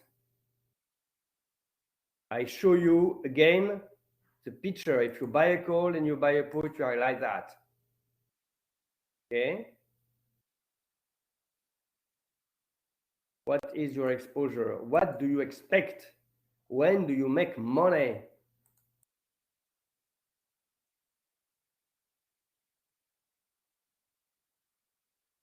Nobody would like to answer? It's close to the end. Ah, someone is writing. But if the answer is good, just one word, that's the end of the session. That time for leisure, for finishing your dinner, for watching the TV. Oh, the marvelous good answer given by Trung Ye Tran. High volatility. Sure, it's volatility exposure.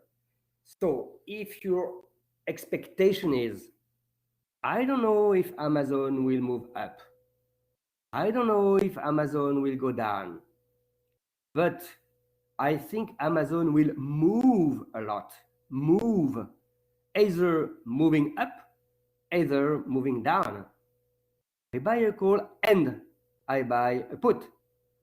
If the price moves up, I will make money with my call. If the price moves down, I will make money with my put. But the worst situation is if Amazon does not move during the 3 next months. And if it does not move, in its 3 months, the spot price is 1,000.